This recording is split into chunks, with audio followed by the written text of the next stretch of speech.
المشاركين في الدورة رقم 1 لكن خلال حاسس مع النظام تسوي مصالحة يعني كله عن قوة. السلام عليكم ورحمة الله وبركاته. الله أكبر الله أكبر الله أكبر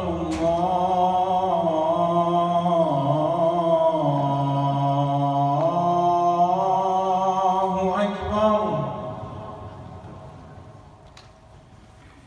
أشهد أن لا إله إلا الله.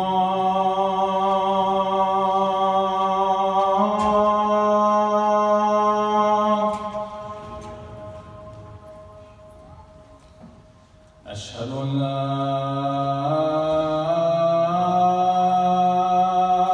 إله إلا الله.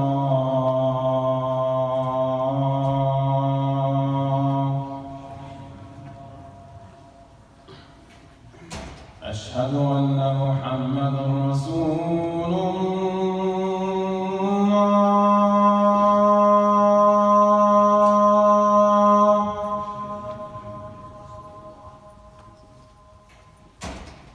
أشهد أن محمدًا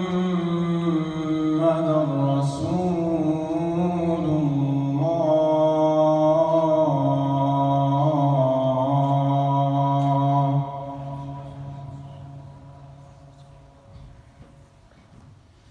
حي على الصلاة.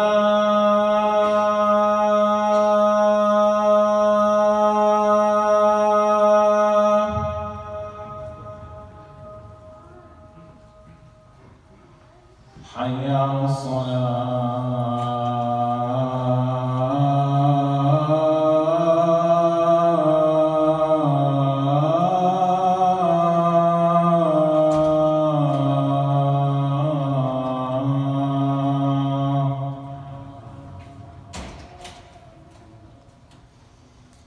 حي على الفلاح.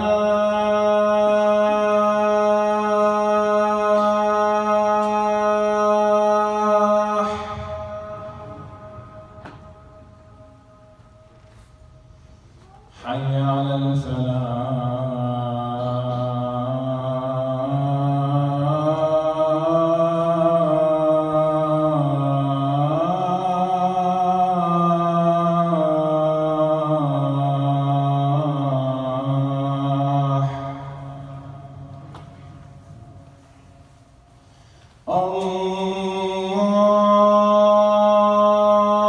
الله أكبر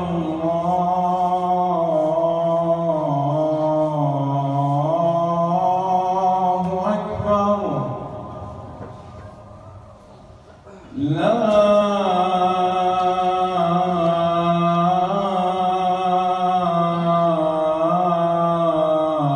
إله إلا الله.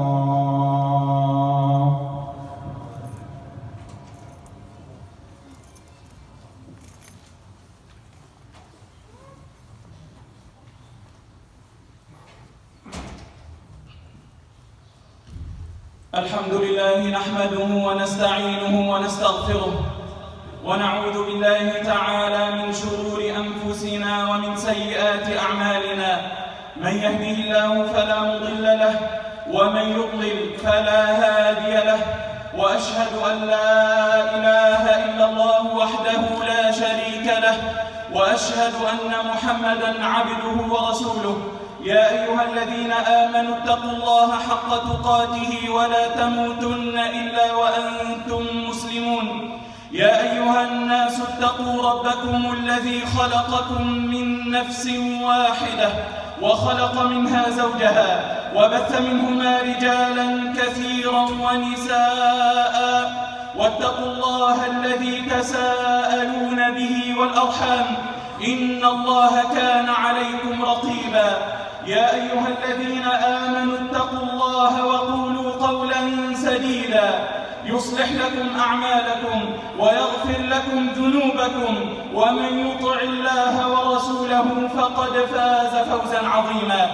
أما بعد فإن أصدق الحديث كلام الله، وأحسن الهدي هدي محمد صلى الله عليه وآله وسلم، وشر الأمور محدثاتها، وكل محدثة بدعة، وكل بدعة ضلالة، وكل ضلالة في النار. ثم أما بعد، فحياكم الله جميعا أيها الكرام، وطبتم وطاب ممشاكم، وأسأل الله الحليم العظيم جل وعلا أن يتقبل منا ومنكم صالح الأعمال، وأن يصلح لنا بمنه الحال والبال، وأن يبارك لأهلنا في غزة بنصرهم، وأن يقيهم مكر الماكرين وكيد الكائدين وغدر الغادرين، إنه ولي ذلك ومولاه. هنيئا لغزتنا، هنيئا لغزتنا بالصبر والجلد، وبشرى لها بالنصر والرشد. أبطالنا فضحوا أكذوبة الدنيا، أطفالنا فضحوا أكذوبة الدنيا، نساؤنا فضحنا أكذوبة الدنيا. أبطالنا فضحوا أكذوبة الدنيا، وحطموا كبر الباطل النكد. جر العدو ذيول الخزي مندحرا، حتى تميز من غيظ ومن كمد. ما النصر في قلة الموتى، ما النصر في قلة الموتى، فميتنا على الأرائك في أنس وفي رغد. إنما النصر أن تبقى مبادئنا أبية حرة عليا إلى الأبد. يا أهل غزة، يا عنوان عزتنا، صمودكم خالد في الروح والخلد. يا أهل غزة، يا عنوان عزتنا، صمودكم خالد في الروح والخلد. فغزة الصبر لما حوصرت ورأت حول المنايا بلا ظهر ولا سند، ما ضرها الظلم والخذلان. الكل ظلمهم، والكل خذلهم، والكل تخلى عنهم. ما ضرها الظلم والخذلان، بل صمدت تشكو إلى الله لا تشكو إلى أحد. كأنها سورة الأنفال قد نزلت تمد غزة بالإيمان والمدد. بعزة أسمع الدنيا رسالتهم، والله لن يهنأ المحتل في بلدي، لن يكسروا عزتي، لن يشتروا شرفي، ولن يمروا هنا إلا على جسدي. والله لن يكسروا يوما إرادتنا، ولن يفتوا بهول الموت في عضدي، ولن يفتوا بهول الموت في عضدي. من كان يعتد بالآلات والعدد، فإن قوتنا بالواحد الأحد. سنستمر ولا نلوي على أحد، نفديك يا قدسنا بالمال والولد. الله أكبر ولله الحمد، الله أكبر ولله الحمد. منابر الأمة ينبغي أن تكون في هذه الجمعة منابر عيد. نعم نفرح رغم الخوف، رغم التوجس، رغم الدماء، رغم الشهداء، رغم الدمار، رغم أننا وللحظة الأخيرة ما زلنا لا نضمن غدر من تعودنا منهم الغدر. لكن كل هذا الذي نراه هي أمارات النصر الحقيقي. نفرح بمعنى الأمة الواحد الذي جدده الله جل وعلا على مدار 15 شهرا. الأمة التي كان قد دب فيها شيء من الخمول والكسل والخذلان. قضيتنا المركزية قضية الأقصى وفلسطين، التي كانت أو أوشكت أن تتحول إلى شبح ضعيف هزيل ما أصبح يتذكره أحد إلا قليلة من الأحرار الشرفاء. أحيا الله هذه الأمة بهذه القضية ليعود معنى الأمة الواحد. هل رأيتم فرحة إخواننا في الشام منذ أسابيع قليلة؟ كانت فرحتهم منقوصة، كأنهم يفرحون وأعينهم ما زالت على الأقصى. نحن هنا والمسلمون في كل مكان يعيشون في أمان، يعيشون في رغد من العيش، ومع ذلك يفرحون لفرح إخوانهم ويحزنون لحزنهم. وهذا مصداق قول ربنا: وإن هذه أمتكم أمة واحدة. نفرح لأنه نصر لا منة لأحد فيه إلا الله. لا منة لأحد في هذا النصر إلا الله. لا يستطيع أحد على وجه الأرض أن يقف فيقول: أنا كنت سببا في ذلك، أو أنا نصرت هؤلاء. ما انتصروا إلا بصمودهم، ما انتصروا إلا بثباتهم، ما انتصروا إلا بإيمانهم، ما انتصروا إلا بتثبيت الله لهم. ثم هذه معركة مجرد البقاء فيها هو نصر في حد ذاته. بعد 15 شهرا والعالم كله متحالف ضدهم، بلد مدينة صغيرة ألقي عليها كمية من القنابل والمتفجرات لم تتكرر في التاريخ البشري كله. إن منطقة صغيرة مأهولة بالسكان تتعرض لهذا الكم من القصف والقتل والتدمير، ومع ذلك ما زالوا ثابتين على أرضهم. انظر إلى المناطق وهم يرجعون مرة أخرى بما تبقى من حطام المساكن يبنون بيوتهم مرة أخرى، بما تبقى من حجارة منازلهم يبنون خيامهم مرة أخرى. كيف يهزم هذا الشعب؟ كيف يعرف هذا الشعب معنى الذل أو معنى الهزيمة؟ هذا نصر في حد ذاته، أنهم ما زالوا ثابتين على أرضهم وعلى قضيتهم. إنما النصر أن تبقى مبادئنا أبية حرة عليا إلى الأبد. نحن أصحاب الأرض، ونحن أصحاب الحق، ونحن أصحاب القضية، ولن ينالوا منا مهما قتلتم من أطفالنا، مهما هدمتم من بيوتنا، مهما كان من شهدائنا تحت الأنقاض. لم ندفنهم بعد، إلا أننا نكبر الله كبيرا ونحمده كثيرا أننا ثابتون على الأرض. هذا الجنون في سفك الدماء وفي التدمير الذي نراه من أمس.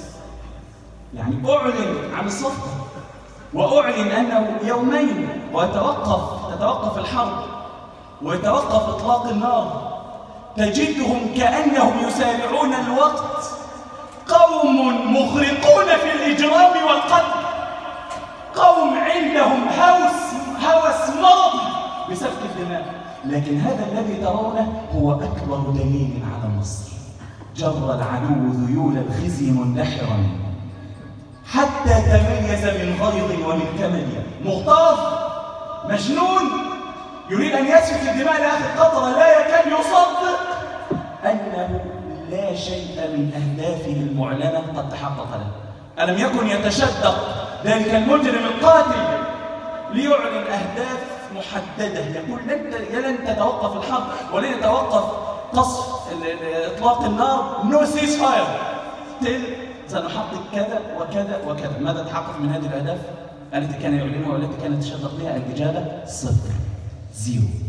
لم يحقق شيئا ورضخ في النهاية، وما كان أمامه خيار إلا أن يرضخ. أليس هذا نصرا؟ لذلك هذا السؤال الذي قد تسمعونه كثيرا هذه الأيام، والذي أنا معني تماما بالإجابة عنه في هذا اللقاء المبارك، لقاء النصر، جمعة النصر. 15 شهرا ونحن نصرخ من فوق هذا المنبر، 15 شهرا ونحن ندعو الله جل وعلا، 15 شهرا والبكاء يغمرنا. يا رب لا يأتي رمضان المقبل ونحن ما زلنا ندعو له بالفرج. يا رب ما عدنا نتحمل رمضان آخر يأتي ونحن نفطر في بيوتنا بين أولادنا وبين عائلاتنا في أمن، ثم نقوم لنصلي ونقوم وندعو، ثم ينفض كل واحد منا إلى بيته وكأننا قد أدينا ما علينا، ونسينا هؤلاء الذين سيدخل عليهم البرد وهم في الخيام. 15 شهرا ولا ناصر لهم إلا الله. لا منة لأحد في هذا النصر إلا الله. لذا أقول السؤال الذي قد يسأله كثيرون: وهل انتصرت غزة؟ وهل بعد كل هذه المعاناة وكل هذه المأساة وكل هذه الدماء انتصرت غزة؟ أقول لك نعم، انتصرت نصرا سيذكره التاريخ أبد الدهر. انتصروا لأنهم أحيوا مرة أخرى صورة ذلك الفلسطيني، وكلنا اليوم فلسطينيون، كلنا اليوم غزاويون، كلنا اليوم مقدسيون، كل مسلم على وجه الأرض لا يسعه ألا يفرح لهذا النصر المبين. أحيوا من جديد صورة ذلك الفلسطيني الأصيل الذي يمسك بعصاه، يجلس على حطام بيته يقول: لن أرحل ولو كان الثمن ما كان، لن أترك أرضي ولن أقبل بمساومات، لن تحولوني إلى مجرد مواطن مستأنس نسي قضيته ونسي أقصاه ونسي أرضه، كل ما يشغله أن يبني بيته وأن يسدد أقساطه وأن يحاول مسارعة تكاليف الحياة كما يفعل كل واحد منا. وما أبرئ نفسي، كلنا في النهاية تريد أن تؤمن مستقبل أولادك ورزق عائلتك، تسدد أقساطك وتسدد فواتيرك. الحمد لله. ما ينبغي لصاحب القضية المرابط، هذا قدرهم كأصحاب أرض، أن يصطفيهم الله جل وعلا. هذا قدرهم، اختارهم الله ليكونوا مرابطين، اختارهم الله ليكونوا هم الحماة عن شرف هذه الأمة وعن عزة هذه الأمة. غزة أحيت هذه الصورة من جديد، يضحي بكل شيء لكنه لن يضحي بأرضه، يضحي ببيته، يضحي بعائلته، بأطفاله، لكنه لن يذهب، لن يتوجه جنوبا ولا شمالا، لن يذهب، لن يبيع القضية، لن يتنازل عن قضيته. لو لم يكن لغزة إلا إحياء هذه الصورة الأصلية النمطية المعروفة للفلسطيني الحر، لو لم يكن لغزة إلا إحياء هذه الصورة في وجه العالم كله لكفاهم نصرا مبينا.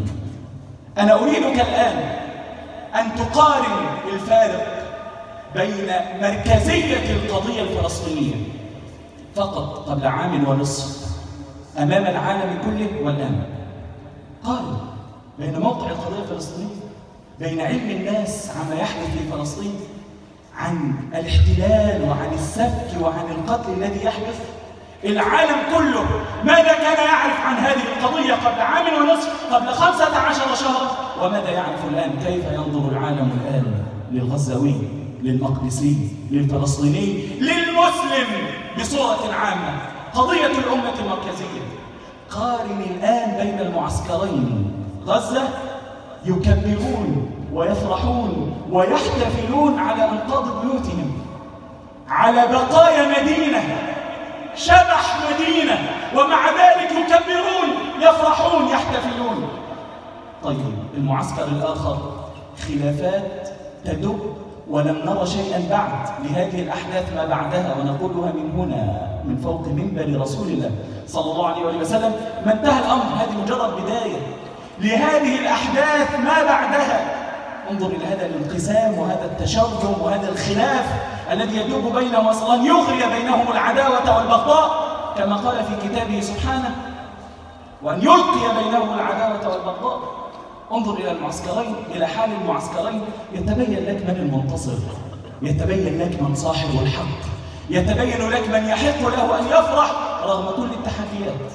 نحن لا نتكلم بطريقة يعني إنشائية عاطفية وفقط، نعلم إن الثمن كان غاليا جدا، وأي ثمن للحرية لم يكن غاليا يوما. يا كرام ارجعوا إلى التاريخ، اقرأوا حركات التحرير في كل زمان ومكان. في وقتهم كان يقال لقادة التحرير: مجنونين، أنتم مجانين، أنتم متهورون. كل حركات التحرير في الشرق والغرب كان يقال دوما لقادتها ولمحركيها: أنتم متهورون، أنتم مجانين. ثم كان ماذا؟ تحرر الشعب وعادت الأرض. ثمن الحرية غال. من قال لكم أن ثمن الحرية رخيص لم يفهم شيئا في سنن الله ولم يفهم شيئا في التاريخ. هذا قدر هذا الشعب، أن يكون قائما مرابطا مدافعا عن أرضه وعن قضيته، وأن يكون مجددا لمعنى الحرية والشرف في ضمير هذه الإنسانية إن بقي لها ضمير وإن بقيت إنسانية. أقول قولي هذا وأستغفر الله لي ولكم.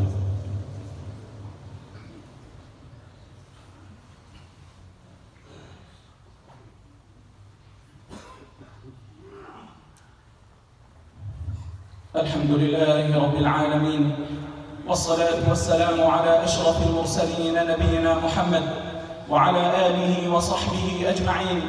صلوات ربي وسلامه عليك سيدي أبا القاسم يا أبا الزهراء، يا خير من تنفس الهواء، ويا أطهر وأعز مخلوق على الله في الأرض وفي السماء.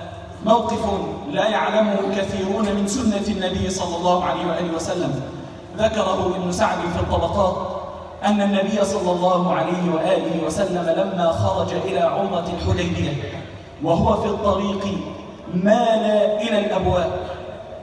الأبواء مكان قريب من المدينة في الطريق بين المدينة ومكة، ودفنت في الأبواء أم سيدنا المصطفى رسول الله صلى الله عليه وآله وسلم السيدة آمنة بنت وهب.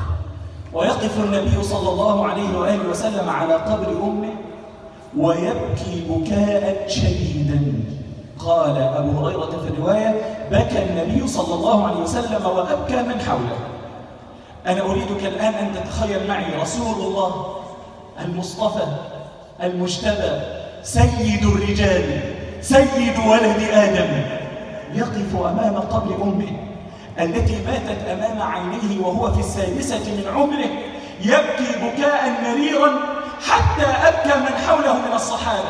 هذا الاحتياج البشري العميق الذي كان في نفس النبي صلى الله عليه وآله وسلم، أنه ربي يتيما بعد أن أصبح رسول الله سيد الورى سيد الخلق أجمعين، ومع ذلك يقف يبكي على قبر أمه بكاء مريرا. إشارة ينبغي أن نتذكرها ونحن نرى آلاف الأيتام الآن في غزة. هذه الحرب التي خلفت آلاف الشهداء، آلاف الجرحى، وبالتبعية آلاف الأيتام. نحن نتحدث فقط عن بيوت مهدمة أو مدينة تحتاج إلى مدينة جديدة. نحن نتحدث عن مأساة إنسانية بكل ما تحمله الكلمة من معاني. آلاف الأيتام هؤلاء، آلاف الأيتام هؤلاء يواسينا فيهم ويواسي أنفسهم في أنفسهم أن المصطفى سيد الرجال صلى الله عليه وسلم ربي يتيما، ربي يتيما للدرجة التي وقف فيها صلى الله عليه وآله وسلم يبكي على قبر أمه بكاء مريرا. كان بكاء إنساني من المقام الأول. آلاف الأيتام الذين طالما صرخنا لهذا العالم، صرخنا من فوق هذا المنبر، صرخنا في واشنطن أمام البيت الأبيض، هذه الإدارة التي ستغادر غير مأسوف عليها كان بإمكانهم فقط أن يمارسوا الضغط، فقط أن يمارسوا الضغط. لذلك نحن لا نستحي أن أقول فعلا نشكر الإدارة أيا كانت نيتهم، أيا كانت دوافعهم، أيا كانت مواقفهم. نشكر كل من ساهم بضغط لإيقاف هذه المهزلة ولإيقاف هذه المأساة التي لن ينساها العالم. يذهبون غير مأسوف عليهم، ولا أدري كيف سينامون بعد ذلك في بيوتهم آمنين، وعلى أيديهم آلاف الدماء للأطفال. أنا أتحدث فقط عن الأطفال، آلاف الأطفال الذين قتلوا في هذه الحرب، وآلاف اليتامى الذين هم في غزة الآن. لكن من دبر لهم هذا التدبير ومن من عليهم بهذا الصمود حتى وقفوا أمام العالم كله. نحن لا نبالغ نقول غزة وحدها كانت في مقابل العالم كله، يشمل القريب قبل البعيد، يشمل القريب قبل البعيد، وأنا لا أريد أن أفصل أكثر من ذلك. وقفوا أمام العالم كله وحدهم. فغزة الصبر لما حوصرت ورأت هول المنايا بلا ظهر ولا سند، ما ضرها الظلم والخذلان، بل صمدت تشكو إلى الله لا تشكو إلى أحد، والله لن يضيعها. وسيرينا الله جل وعلا آياته في ظلمة المجرمين. نفرح الآن بفضل الله، ونفرح الآن بمنة الله، ونفرح أننا رأينا بأعيننا أطفالا يقفون أمام الآلة الحربية للعالم كله، يقفون ما زالوا صامدين على أرضهم، يشغلهم الآن أن يبنوا بيوتهم من جديد، أن يبنوا مدارسهم من جديد، أن يعودوا إلى التعليم من جديد، أن يستأنفوا رحلتهم في الحياة. سيداوون جراحهم بأنفسهم، وسيداوي ربنا لهم جراحهم، وسيرفع من قدرهم، وكما اصطفاهم واختارهم ليكونوا أهل الرباط وليكونوا أهل الصمود، سيظل عنوان الشرف في هذه الأمة، عنوان الشرف للإنسانية كلها. ويقيننا في الله أنه سيحفظهم من مكر الماكرين وغدر الغادرين، وسيقر ربنا أعيننا وأعين الناس جميعا بما حدث في غزة وبما سيليه. هذه مجرد بداية، وبما سيليه ولهذه الأحداث ما بعدها، وستذكرون ما أقول لكم. أختم فأقول: من حقه أن يفرح؟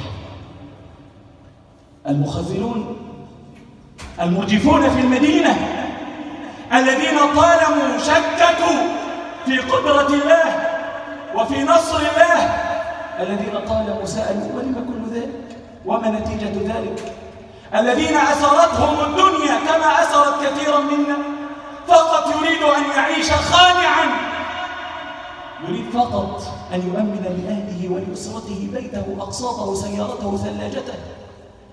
الأقصى يا عم، الأقصى له رب. القضية يا عم، القضية ماتت.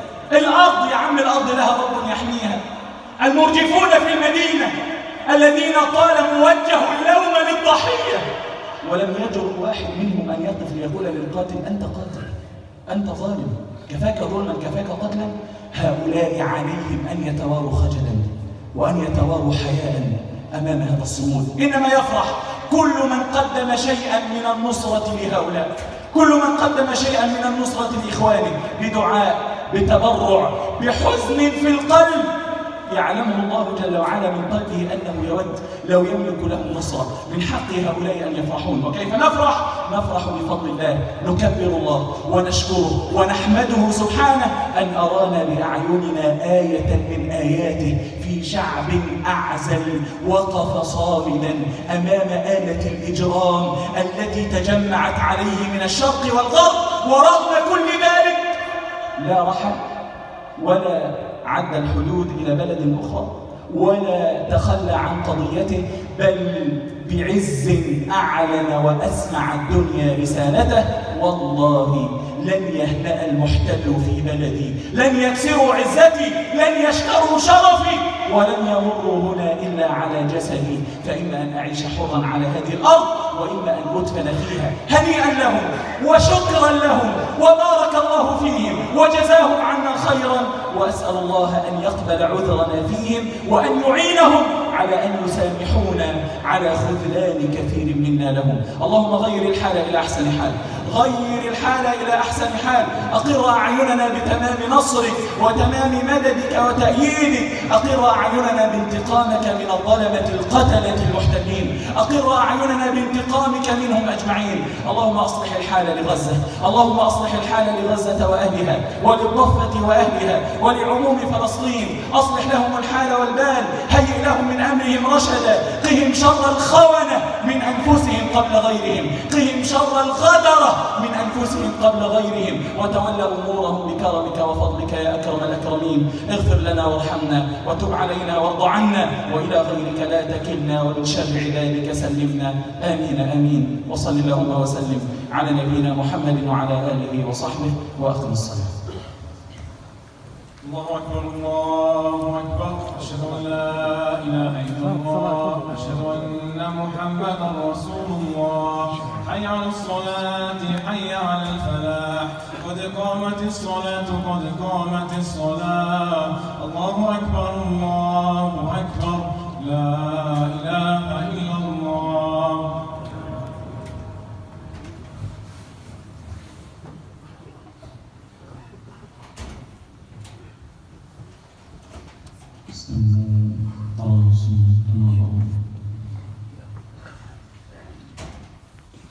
الله أكبر.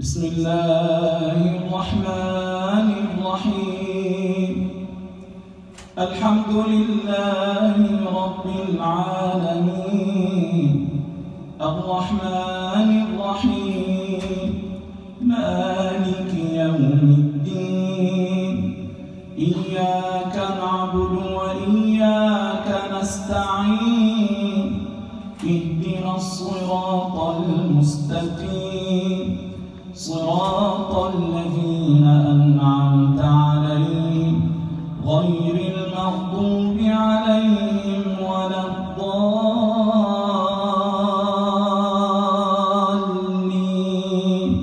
آمين.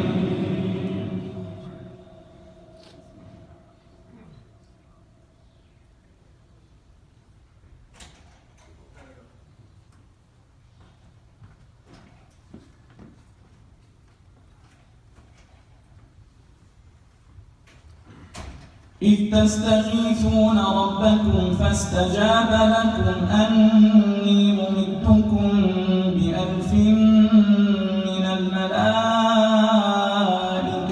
مردفين وما جعله الله إلا بشرى لكم ولتطمئن قلوبكم به وما النصر إلا من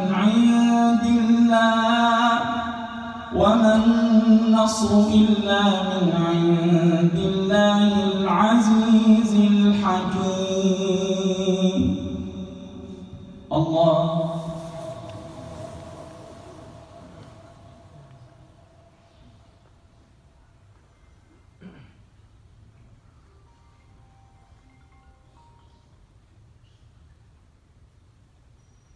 سمع الله لمن حمده.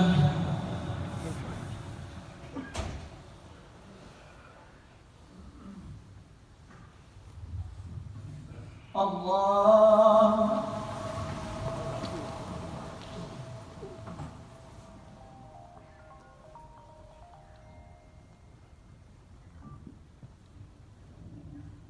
الله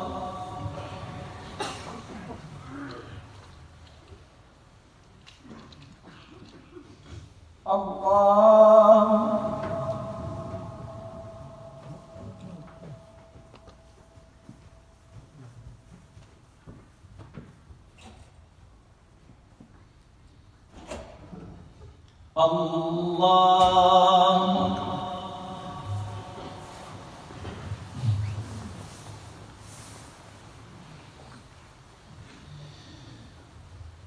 بسم الله الرحمن الرحيم الحمد لله رب العالمين الرحمن الرحيم مالك يوم الدين إياك نعبد وإياك نستعين اهدنا الصراط المستقيم صراط الذين أنعمت عليهم غير المغضوب عليهم ولا الضالين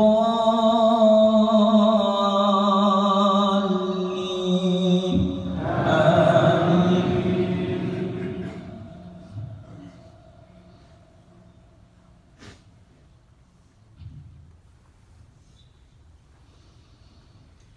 إذا جاء نصر الله والفتح ورأيت الناس يدخلون في دين الله أفواجا فسبح بحمد ربك واستغفره إنه كان توابا. الله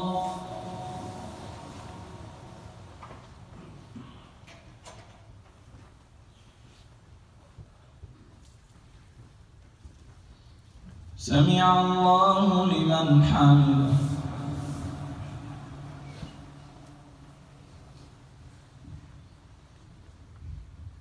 الله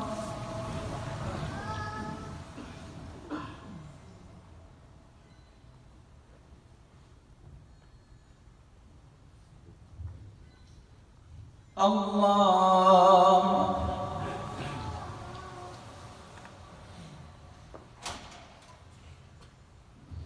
الله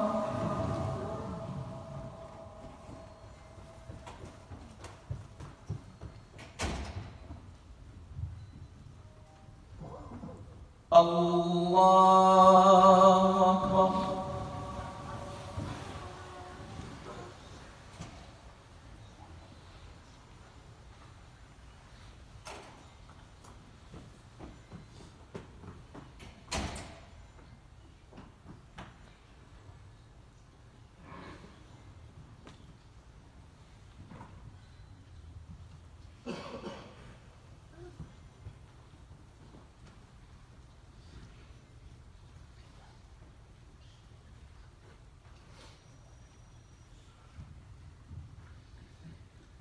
السلام عليكم ورحمة الله.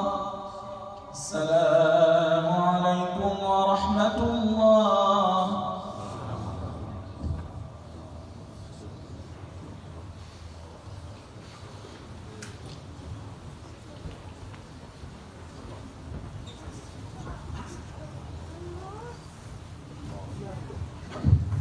السلام عليكم.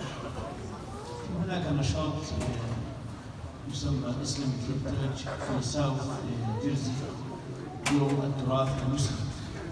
سيكون يوم السبت القادم 25/1 بين الساعة 2 والساعة 7. هناك بعض المحاضرات، هناك نشاط للأطفال. المكان اسمه إيدن جاردنز، والفلايرز موجودة عندكم عند السلطة. جزاكم الله خير وبارك الله فيكم.